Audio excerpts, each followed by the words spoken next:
మరోసారి వేకువజాము మన్నా అనే కార్యక్రమం ద్వారా మీ అందరినీ కలవడానికి ప్రభు ఎంతగానో కృప చూపుతున్నారు. ఈ ఉదయకాలం కూడా మరి మంచి వాగ్దానంతో ముందుకు రావడానికి ప్రభు కృపే కారణం. చిన్న ప్రార్థనతో ఈ కార్యక్రమాన్ని ప్రారంభించుకుందాం. పరిశుద్ధుడ, ప్రేమ కలిగిన తండ్రి, మీకు వందనాలు. వేకువజాము మన్నా అనే కార్యక్రమం ద్వారా ప్రతి ఉదయం నీ యొక్క బిడ్డలు దర్శిస్తున్న విధానం బట్టి నీకు వందనాలు చెల్లిస్తున్నాం తండ్రి. ఆమేన్. అందరూ బాగున్నారు కదూ? మీరందరూ కూడా బాగున్నారని ప్రభువును బట్టి నమ్ముతూ ఉన్నాను. మీ కొరకు ఎల్లప్పుడూ ప్రార్థన చేయుచున్నాం. మరి ఇంకా ఆలస్యం చేయక ఈ దినము దేవుడు వాగ్దానం చూస్తే కీర్తన గ్రంథం 1వ అధ్యాయము 3వ వచనం. అతడు నీటి కాలువన నాటబడిందై ఆకు వాడక తన కాలమందు ఫలమి చెట్టు వలె ఉండును. అతడు చేసిందంతయు సఫలమగును. దేవుడి స్తోత్రం. ఎంతో చక్కని వాగ్దానం ఈరోజు మనకు దేవుడు అనుగ్రహిస్తూ ఉన్నారు. చాలామంది జీవితాల్లో ఏ పని చేద్దామన్నా, ఒకవేళ పని పూనుకున్నా సఫలము కాక ఆ పని అవ్వక చాలామంది బాధపడుతూ ఉంటారు. ఏ కార్యక్రమం పెట్టుకున్నా వారికి సక్సెస్ కాదు. ఏ పని ప్రారంభించినా వారి జీవితంలో ఇబ్బంది వంటి పరిస్థితులు ఎదుర్కొంటారు తప్ప వారు సఫలము చేయలేక ఆ పని జరగక చాలామంది బాధపడుతున్న కుటుంబాలు మనకు కనబడుతూ ఉంటాయి. అయితే ఈ ఉదయకాలమే వేకువజాము మన్నా చూస్తున్న కార్యక్రమాన్ని బట్టి ఉన్న మీకు దేవుడిస్తున్న వాగ్దానం, నువ్వు చేసినంతా కూడా సఫలము దేవుడు చేయబోతున్నాడు. దేవుడు స్తోత్రం. ఇంతవరకు నీ జీవితంలో అనుకున్న కార్యాలు కానీ, అనుకున్న మేళ్ళు కానీ, అనుకున్న పనులు కానీ ఇంతవరకు జరగకుండా బాధతో ఉన్న కుటుంబాలైతే ఈరోజే నువ్వు చేసిన ప్రతి కార్యక్రమాన్ని కూడా దేవుడు స్థిరపరచేవాడుగా ఆయన ఉన్నాడు. జ్ఞాపకం చేస్తున్నా సోదరా, మన జీవితాల్లో దేవుడు మనకి అన్ని కార్యక్రమాలు స్థిరపరచాలంటే మనము దేవుని యందు 3 విషయాలు నేర్చుకోవాల్సి ఉన్నాము. ఈ లోకములో దుష్టుల మార్గాన మనం నడవకుండా, పాపుల మార్గం నిలవకుండా, అపహాసం చేసేవారి పక్కన మనం కూర్చోకుండా, దేవుడి వాక్యాన్ని బట్టి మనం ఆనందించినప్పుడు ఆ కుటుంబాలు చేసే ప్రతి కార్యక్రమాలు కూడా దేవుడే సఫలపరచబడిగా మారుతూ ఉంటాడు. ఈరోజు ఈ వాగ్దానం నీ జీవితంలో రాబోతుంది. దేవుడే నీ కార్యాలు సఫలపరచబోతున్నాడు. దేవుడే నువ్వు చేయబడుతున్న పనులకి మరి స్థిరత్వాన్ని కలిగి చేయబోతున్నాడు. ఆలోచించే వ్యక్తిగా మారు. ఎంతవరకు నీ జీవితంలో మరి ఏ పనులు మొదలుపెట్టినా, ఏ కార్యాలు మొదలుపెట్టినా, మరి ఏమి చేయాలనుకున్నా అవి మరి స్థిరము కాక, సఫలపరచబడక దూరపరుచుకుంటున్న బాధతోనే ఉన్నావేమో కానీ దేవుడు వాక్యం ఉంటుంది అక్కడ, అతడు చేసిందంతయు సఫలమగును. కారణం మనిషికి దేవుడు తోడే ఉండాలి.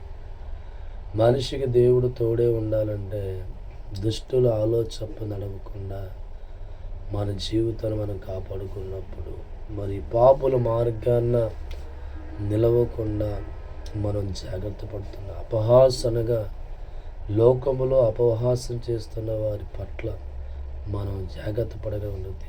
దేవుడు మనకు కార్యాలు స్థిరపరుస్తాడు. ఈరోజు మీరు కూడా మరి దుష్టుల ఆలోచనలు లేకుండా, పాపుల మార్గం లేకుండా జీవితాన్ని కాపాడుకుంటూ నువ్వు చేసే పని స్థిరము కావాలని ఎదురు చూసే వ్యక్తిగా ఉన్నావా? అయితే దేవుడు నీతోనే మాట్లాడుతూ ఉన్నాడు. చూడండి, బైబిల్ గ్రంథంలో యోసేపు అనే ఒక వ్యక్తి మనకు కనబడుతూ ఉన్నాడు. యోసేపు ఐగుప్తు దేశంలోకి వెళ్ళాడు. ఒక బానిసగానే ఆ ప్రాంతాలు ప్రవేశపెట్టాడు. కానీ అతనుకున్న ఈ గుణగణాల వల్ల, అనగా దుష్టులు నడిచే ఆలోచన యోసేపు జీవితంలో లేదండి. పాపుల మార్గంలో నేను ఉండాలి అనే ఆలోచన కూడా యోసేపు జీవితం లేదు. అపహాసము కలిగిన మనసు కూడా యేసేపు జీవితం లేదు. అందుకే అతడు ఏ పని చేసినా ఆ పనిలో స్థిరత్వం కలుగుతుంది. అది ఫరో రాజు గుర్తించాడు. ఇతడు చేతుల్లోకి ఏది అప్పగించినా ఆ పని చక్కగా కొనసాగుతుంది, చక్కగా ఆ పని జరిగిపోతుందని గుర్తించిన వ్యక్తిగా మరి ఫరో కనబడి మరి అనేక ఆశీర్వాదాలు మరి అతని చేతులు పడడం జరుగుతుంది. కారణం ఇవన్నీ కూడా మనం జాగ్రత్త పడుతున్నప్పుడు దేవుడి శక్తి మనకు తోడుంటుంది, దేవుడు బలం మనకు తోడుంటుంది.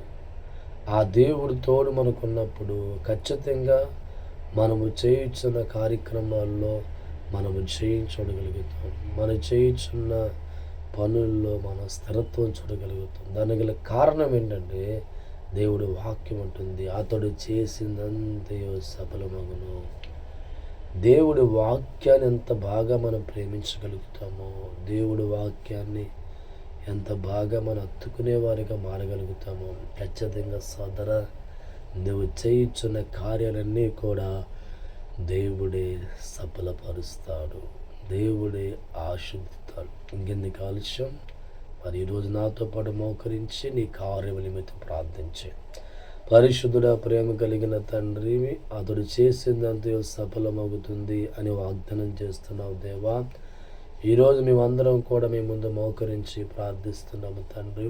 ఇంతవరకు ఆగిపోయిన ప్రతి కార్యక్రమాన్ని కూడా మీరు సఫలము చేయమని ప్రార్థిస్తున్నాము తండ్రి.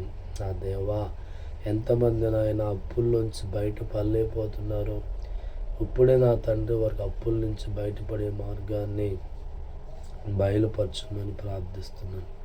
ఎంతమంది అనారోగ్యంతో ఉన్నారు తండ్రి, ఇప్పుడే వారి కలిగి ఉన్న అనారోగ్యంలోంచి వారి జీవితాలు విడిపించమని ప్రార్థిస్తున్నాం తండ్రి. నాయన బాధల చేత, కష్టాల చేత, ఇబ్బందుల చేత ఉన్నవారిని మీ నామానుకున్న గొప్పతనం బట్టి విడుదల దయచేయండి ప్రభువా. నేను ఆ రోగాలతో ఆసుపత్రుల్లో, ఆయా గృహాల్లో ఉన్న వారి కొరకు ప్రార్థిస్తున్నాం తండ్రి.